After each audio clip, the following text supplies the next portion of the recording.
जिंदगी जीना आसान नहीं होता, बिना संघर्ष कोई महान नहीं होता। जब तक ना पड़े हथौड़े की चोट, तब तक पत्थर भी भगवान नहीं होता।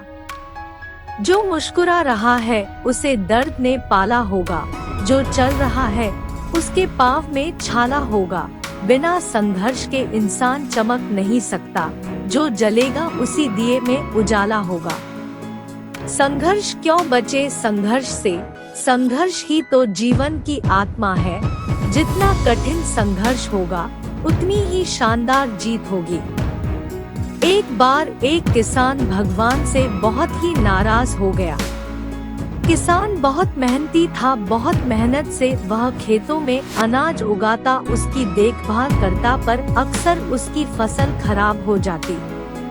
कभी सूखा पड़ जाता, कभी बाढ़ आ जाती, कभी तेज धूप, कभी आंधी, कोई न कोई कारण बन ही जाता जिससे उसकी फसल खराब हो जाती।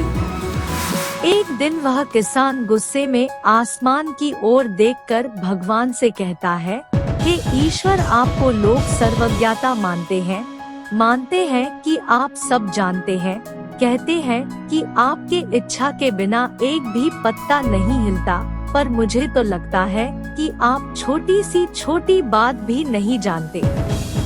आपको तो ये भी नहीं पता कि खेती बाड़ी कैसे करते हैं। अगर आप जानते होते तो हर समय जो बाढ़, आंधी और तूफान आते हैं वो कभी नहीं आते। आप नहीं जानते कि कितना नुकसान उठाना पड़ता है हम किसानों को। यदि आप मेरे हाथ में यह शक्ति दे दे कि जैसा मैं चाहूँ वैसा मैं मौसम कर दूं, फिर आप देखना मैं अनाज के भंडार लगा दूंगा। भगवान इस किसान के तीखे वाक्य सुनकर मुस्कुरा रहे थे और वह किसान के सामने प्रकट होकर बोले, मैं आज से तुझे यह शक्ति देता हूँ कि तुम जैसा मौसम चाहोगे वैसा मौसम कर दोगे। मैं बिल्कुल भी दखल नहीं दूंगा, तुम्हारी इच्छा से सब कुछ होगा। किसान बहुत खुश हो गया। किसान ने गेहूं की फसल अपनी खेतों में उगाई। जब उसे लगा कि खेतों को धूप चाहिए तो खेतों को धूप मिले, जब पानी बरसना चाहिए तभी पानी बरसा। आंधी, तूफान, बाढ़, कुछ भी उसने अपने खेतों पर आने नहीं दिया। किसान के खेत में इस वर्ष ऐसी फसल हुई जैसी कभी नहीं हुई थी। हरी भरी लहलहाती फसल देखकर किसान बहुत खुश हो गया और सोचने लगा, अब सबूत के साथ दिखाऊंगा भगवान को कि इसे कहते हैं शक्ति का सही उपयोग। मेरी सफलता देखकर उन्हें अपने नियम जरूर बदलने पड़ेंगे। कुछ दिन गुजरे, फसल कटने को तैयार हो गए। किसान बहुत उत्सुकता के साथ फसल को काटने लगा, पर जैसे ही उसकी नजर गेहूं की बालियों पर गया तो उसने अपना सिर पीट लिया और वह रोने चिल्लाने लगा। गेहूं की एक भी बाली के अंदर गेहूं का दाना नहीं था, सारी बालियां अंदर से खाली थी।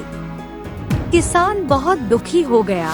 उसने भगवान को रोते हुए फिर पुकारा, हे प्रभु, तुमने ये मेरे साथ क्या किया? क्या तुमने मुझे कोई सजा दी? भगवान बोले, पुत्र, ये तो होना ही था। तुमने पौधों को संघर्ष करने का मौका ही कहाँ दिया?